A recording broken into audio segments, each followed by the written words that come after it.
தொடரினும் உன் கழல் தொழுதெழுவேன் இடரினும் தளரினும் எனதுரு நோய் தொடரினும் உன் கழல் தொழுதெழுவேன் கடல்தனில் அமுதொடு கலந்த நஞ்சை மிடரினில் அடக்கிய வேதியனே மிடரினில் அடக்கிய வேதியனே இதுவோ எமை ஆளுமாறு ஈவதொன்றெமக்கு இல்லையே அதுவோ உனது இன்னருள் ஆவடுதுறை அரணே அதுவோ உனது இன்னருள் ஆவடுதுறை அரணே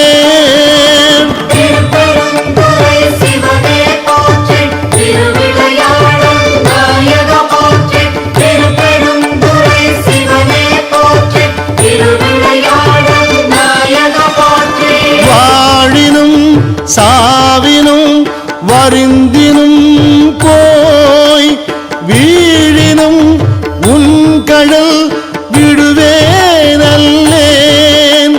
தாழிளம் தடம்புணல் தயங்கு சென்னி போல் இளமதி வைத்த புண்ணியனே போல் இளமதி வைத்த புண்ணியனே இதுவோ எமை ஆளுமாறு ஈவதொன்றெமக்கு இல்லையே அதுவோ உனது இன்னருள் ஆவடுதுறை அரணே அதுவோ உனது இன்னருள் ஆவடுதுறை அரணே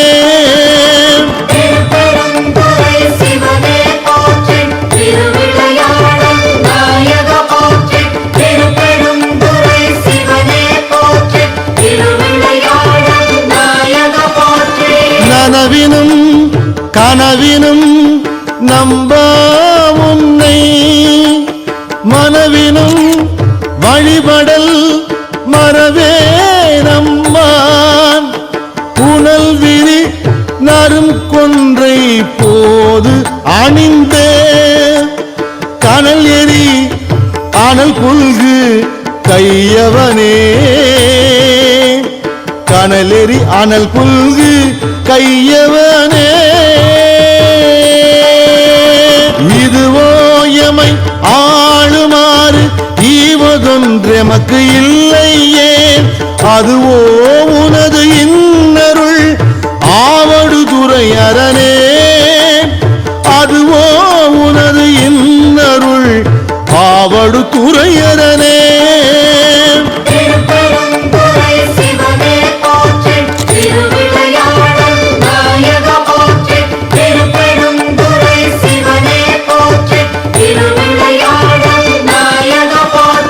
தும்மலோடு அருந்துயர் தோன்றிடினும் அம்மலர் அடியலால் அறற்றாது என்ன கைமல்கு வரி சிலை கணை ஒன்றினால் மும்மதில் எரியெழ முனிந்தவனே மும்மதில் எரியெழ முனிந்தவனே இதுவோ எமை ஆளுமாறு ஈவதொன்றெமக்கு இல்லையே அதுவோ உனது இன்னருள் ஆவடுதுறை அரணே அதுவோ உனது இன்னருள் ஆவடுதுறை அரணே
சிவபெருமான் பிட்டுக்கு மண் சுமந்த கதையை தான் நாம் பார்க்க போகிறோம். ஒரு நாள் வைகை நதியின் வெள்ளப்பெருக்கு மதுரை நகரையே அலைகழித்தது. அரசன் அரிமர்த்தன பாண்டியன் அமைச்சர்களுடன் கலந்து ஆலோசித்து வெள்ளத்தை கட்டுப்படுத்தும் நடவடிக்கையை எடுத்தான். ஒருவேளை கரைகள் உடைந்து மதில் சுவர்களையும் சாய்த்தால் ஊருக்குள் வெள்ளம் வர வாய்ப்பிருக்கிறது. அதற்கு முன்பு கரைகளை நாம் உயர்த்த வேண்டும் என ஒரு ஆணையை பிறப்பித்தான். வீட்டுக்கு ஒருவர் கரையை அடைக்கும் பணிக்கு வர வேண்டும் என முரசறைந்து அறிவிக்கப்பட்டது. மக்களும் வைகை கரையில் குவிந்தார்கள். அதே நேரம் மதுரையில் வந்தி எனும் மூதாட்டியும் வசித்து வந்தாள். அவள் முதுமையிலும் பிட்டு விற்று பிழைத்தவள். முதல் பிட்டை சுந்தரேஸ்வரருக்கு நைவேத்தியம் செய்வாள். பிறகு அதை சிவனடியார் ஒருவருக்கு பிரசாதமாக கொடுத்து விடுவாள். பின்னரே அவிக்கும் பிட்டை விற்க ஆரம்பிப்பாள் அந்த பாட்டி. வந்தி கிளவிக்கும் கரையை அடைக்கும் பணியின் ஒரு பகுதியானது தரப்பட்டது. அவளால் அந்த தள்ளாத வயதில் அந்த கரையை அடைக்க முடியுமா என்ன? ஆனாலும் கடமை உணர்வு மிக்க அவள் தன்னுடைய இயலாமை பற்றி அதிகாரிகளிடமும் சொல்லாமல் கூலிக்கு ஆளை தேடினாள். அப்போது சிவபெருமான் தனக்கு தினமும் பிட்டு கொடுப்பதுடன் தர்மமும் செய்து வணங்கிய அந்த மூதாட்டிக்கு உதவி செய்ய முடிவெடுத்தார். வந்தியின் முன் வந்து நின்றார் சிவபெருமான். பாட்டி, கூலிக்கு நீ ஆள் தேடி அலைகிறதாக என் காதுக்கு செய்தி வந்தது. சரி, உன் பிட்டென்றால் எனக்கு அமிர்த மாதிரி. இந்த பிட்டை எனக்கு தற்போது பசியார கொடு. உன் பங்கு வேலையை செய்துவிட்டு வருகிறேன் என்றார் சிவபெருமான். அதற்கு பாட்டியோ, என்னவோ என் பிட்டை தினமும் சாப்பிட்டவன் போல பேசுகிறாயே. சரி, இதோ சுவாமிக்கு நிவேதனம் செய்த பிட்டை பிடி. இன்று சிவனடியார் யாரையுமே காணல. உன்னையே சிவனாக நான் நினைத்துக் கொள்கிறேன். பிட்டை சாப்பிட்டவுடன் நீ வேலைக்கு போ என்றாள். சிவபெருமானும் பிட்டை ரசித்து சாப்பிட்டார். தான் கொண்டு வந்த மண்வெட்டி கூடையுடன் கரைக்கு சென்று வந்திக்காக ஒதுக்கப்பட்ட இடத்தை அடைந்து சுறுசுறுப்பாக மண்ணை வெட்டினார் சிவபெருமான். அதன் பிறகு ஒழுங்காக பணி செய்யாமல் மண்ணை வெட்டுவது போலவும் பாரம் தாங்காமல் அதே இடத்தில் கூடையை கீழே தவறிவிட்டது போலவும் நடித்தார் சிவபெருமான். சிறிது நேரத்தில் சோம்பல் முறித்தார். திடீரென வந்தியின் வீட்டுக்கே சென்று, பாட்டி, பிட்டை கொடு, கூலியில் கழித்துக்கொள் என பிட்டை வாங்கி சாப்பிடுவார். பிறகு அந்த பிட்டின் ஒரு பகுதியை அங்கு வேலை செய்யும் இடத்தில் நின்றவர்களுக்கும் கொடுத்தார். அவ்வப்போது ஆடினார், பாடினார். மேலும் தன்னுடன் வேலை செய்தவர்களையும் ஆட வைத்தார். ஆக அவருடைய இடத்தில் வேலையே நடக்கவில்லை. அப்போது அங்கு தலைமை கண்காணிப்பாளர் வந்தார். என்ன கூத்தீங்க, வேலைக்கு வந்தாயா, ஆட வந்தாயா? கிழவியிடம் பிட்டை வாங்கி தின்றுவிட்டு ஆட்டமா போடுகிறாய் என்று கண்டித்தார் தலைமை கண்காணிப்பாளர். அப்போது அரசன் அரிமர்த்தன பாண்டியனே பணிகளை பார்வையிடுவதற்காக அங்கு வந்துவிட்டான். அந்த நேரத்தில் கண்காணிப்பாளர் சற்று ஒதுங்கி சென்றுவிட மன்னனை கண்ட சிவபெருமானோ ஒரு மரத்தடிக்கு சென்று உறங்குவது போல பாசாங்கு செய்தார். யாரோ ஒருவன் வேலை செய்யாமல் தூங்குவதை கவனித்துவிட்ட மன்னன் அங்கு வந்தார். கண்காணிப்பாளரின் கையில் இருந்த பிரம்பை பிடுங்கினான். ஓங்கி முதுகில் ஒரு அடிவிட்டான். ஆவென மன்னனே அலறினான். அவன் மட்டுமல்ல, அங்கு நின்றவர்கள் எல்லாருமே அலறினார்கள். உலகமே அலறியது. அடி வாங்கியவர் உடனே எழுந்தார். ஒரு கூடை மண்ணை கரையில் கொட்டினார். அப்படியே வெள்ளம் வற்றிவிட்டது. அதை பார்த்த மன்னன் தான் அடித்த அடி தன் மீது மட்டுமின்றி தன்னை சுற்றி நின்றவர்கள் மீது விழுந்ததைக் கண்டு அதிசயித்து போனான் மன்னன். மேலும் ஒரு கூடை மண்ணாலேயே கரையை உயர்த்தி வெள்ளத்தை கட்டுப்படுத்தி விட்டானே என்று வியந்து கூலியாளாய் வந்தவனை பார்த்தான் மன்னன். அப்போது அங்கு அவர் இல்லை, மறைந்து விட்டார். இந்த அதிசயம் நிகழ காரணமாயிருந்த மூதாட்டி வந்தியை காணச் சென்றான் மன்னன். அப்போது வானிலிருந்து புஷ்பக விமானம் ஒன்று அவள் வீட்டுக்கு முன்பு வந்து இறங்கியது. அதில் வந்தவர்கள் அவளிடம், தாயே, நாங்கள் சிவகணங்கள், தங்களை அழைத்து வரும்படி சிவபெருமானை உத்தரவிட்டார். தாங்கள் எங்களுடன் வாருங்கள் என்று அழைத்துச் சென்றார்கள். அவளும் மகிழ்ச்சியுடன் சிவலோகத்துக்கு பயணமானாள். உடனே பாண்டியன் அதை பார்த்துவிட்டு, எனக்கெதற்கு அரசாங்கம்? இதனால் என்ன பலனை கண்டேன்? பிட்டு மட்டுமே சமைத்து அதை இறைவனுக்கும் சமர்ப்பித்து அதில் கிடைக்கும் சிறு வருமானத்தில் மன நிறைவுடன் வாழ்ந்தவளை சிவகணங்களே நேரில் வந்து அழைத்துச் செல்கின்றன. நானோ அரசு, ஆட்சி, பணம், பதவி, சொத்து, சுகம் என தெரிந்தேன். இதனால் நான் இறைவனிடம் செலுத்திய பக்தியும் பயனற்றதாகிவிட்டது. இனியும் இந்த அரசாங்கம் எனக்கு வேண்டாம். இறைவா, என்னையும் ஏற்றுக்கொள் என புலம்பினான் மன்னன். அப்போது அசரீரி ஒலித்தது. அரிமர்தனா, நீ சம்பாதித்த பொருட்களெல்லாம் தர்ம வழியில் வந்தது. தர்ம வழியில் வந்த பொருளை நான் எப்போதும் ஏற்பேன். மற்றவர்கள் பகட்டுக்காக வேண்டுமானால் எனக்காக செலவழிக்கலாம். அதை நான் ஒருபோதும் ஏற்க மாட்டேன் என்று சொல்லிவிட்டு அந்த அசரீரி மறைந்தது. இதுவே சிவபெருமான் பிட்டுக்கு மண் சுமந்த கதையாகும். மேலும் இதுபோன்ற தகவல்களை தெரிந்து கொள்ள கீழே உள்ள சப்ஸ்கிரைப் பட்டனை அழுத்தவும். நன்றி.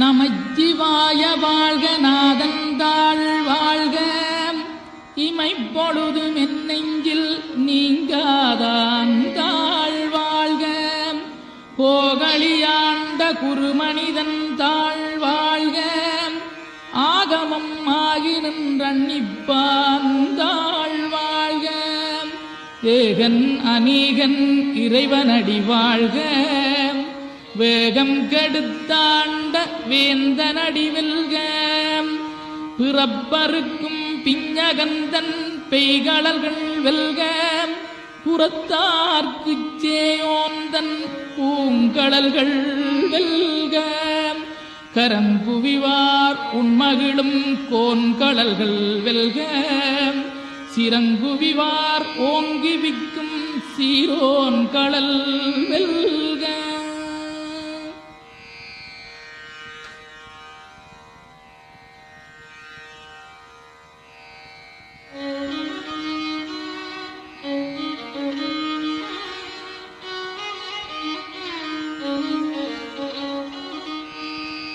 ஈசனடி போற்றி, எந்த அடி போற்றி, தேசனடி போற்றி, சிவன் சேவடி போற்றி, நேயத்தே நின்ற நிமலனடி போற்றி, மாயப்பிறப்பருக்கும் மன்னனடி போற்றி, சீரார் பெருந்துரை நம் தேவனடி போற்றி, ஆராத இன்பம் அருளுமலை போற்றி, சிவனவனின் சிந்தையுள் நின்ற அதனால் அவன் அருளாலே அவந்தாள் வணங்கி, சிந்தை மகிழ சிவபுராணம் தன்னை முந்தை வினை முழுதும் ஓய உரைப்பன் யான்.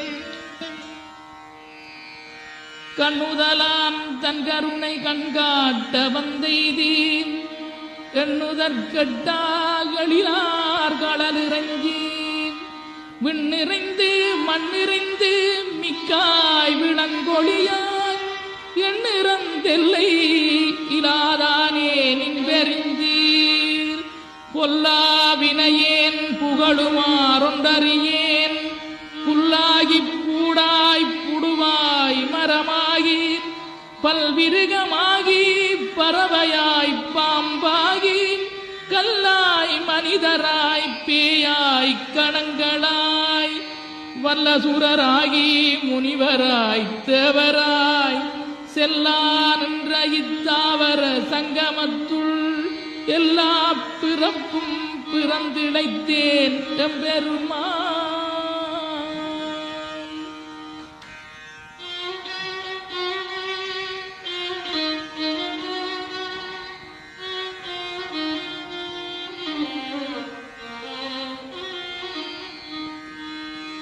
மெய்யே உன் பொன்னடிகள் கண்டின்று வீடுற்றேன், உய்ய என் உள்ளத்துள் ஓங்காரமாய் நின்ற, மெய்யா விமலா விடைப்பாக வேதங்களையா என ஓங்கி ஆழ்ந்த கன்ற நுண்ணியனே, வெய்யாய் தனியாய் இயமான நாம் விமலாம், பொய்யாயினையெல்லாம் போயகல வந்தருளி, மெய்ஞானமாகி மிளிர்கின்ற மெய்யுடரே, எஞ்ஞானமில்லாதேன் இன்பப் பெருமானே, அஞ்ஞானம் தன்னை அகல்விக்கும் நல்லறிவே, ஆக்கமழகிருதி இல்லாய் அனைத்துலகும் ஆக்குவாய் காப்பாய் அளிப்பாய் அருள் தருவாய் போக்குவாய் என்னை புகுவிப்பாய் நின் தொழும்பில் நாற்றத்தின் நேரியாய் சேயாய் நனியானே மாற்ற மனம் கழிய நின்ற மறையோனே.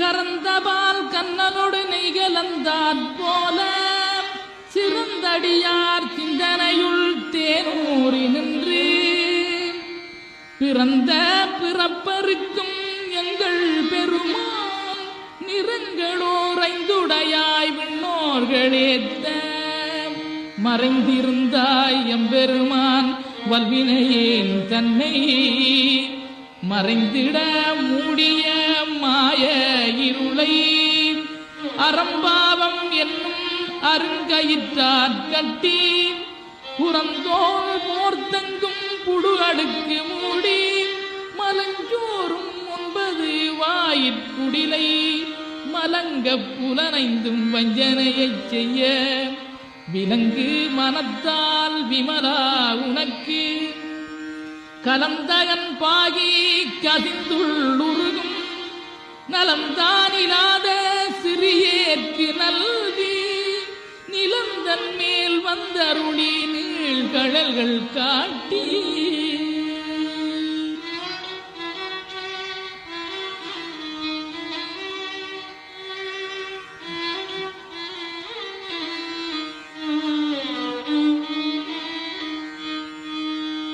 நாயிற்கடையாய் கிடந்த அடியேற்கு தாயிறந்த தயாவான தத்துவனே மாசற்ற சோதி மலர்ந்த மலச்சுடரே தேதனே தேனார் அமுதே சிவபுரனே பாசமா. திருச்சிற்றம்பலம். நம பார்வதி பதையே. ஹர ஹர மகாதேவ. தென்னாடுடைய சிவனே போற்றி, எந்நாட்டவர்க்கும் இறைவா போற்றி. திருச்சிற்றம்பலம். திருக்கழுமலம் திருஞான சம்பந்த சுவாமி அருளிய தேவாரம். பண் கொல்லி. மண்ணில் நல்ல வண்ணம் வாழலாம் வாழலாம். மண்ணில் நல்ல வண்ணம் வாழலாம் வைகளும் எண்ணில் நல்ல கதிக்கு யாதும் ஓர் குறைவில்லை. எண்ணில் நல்ல கதிக்கு யாதும் ஓர் குறைவில்லை. கண்ணில் நல்லகு தோறும் கருமல வளநகர். கண்ணில் நல்லகு தோறும் கருமல வளநகர். பெண்ணில் நல்லாலோடும் பெருந்தகை இருந்ததே. பெண்ணில் நல்லாலோடும் பெருந்தகை இருந்ததே.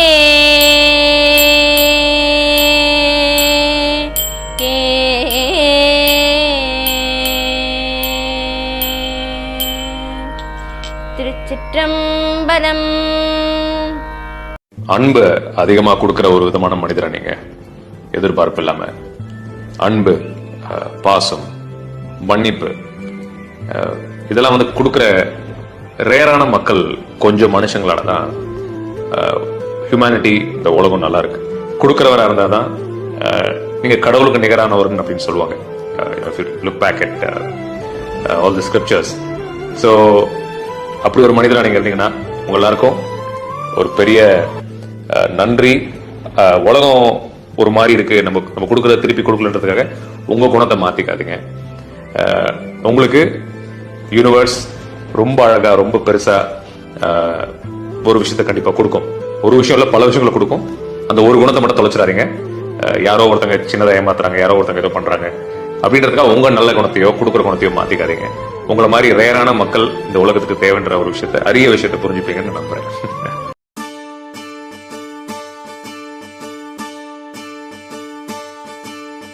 என்ன புண்ணியம் செய்தேனோ அம்மா, நான் என்ன புண்ணியம் செய்தேனோ, என்ன புண்ணியம் செய்தேனோ அம்மா, நான் என்ன புண்ணியம் செய்தேனோ. மன்னர்நாதர் அம்பலவர் வந்தார் வந்தார் என்று திருச்சொன்ன நாதம் என்னிரண்டு செவிகளினுள் சொல்கின்றதே. என்ன புண்ணியம் செய்தேனோ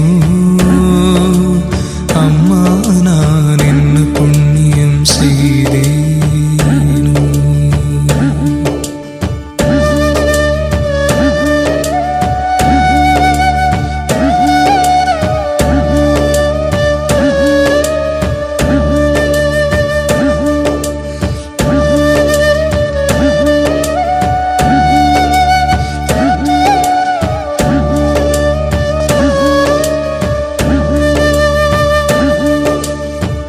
பொருள் நான் முகனுமாலும் தேருள் நான் மறையும் நாடும் போற்றும் சிற்றம்பலத்தே ஏற்றுமணி விளக்க.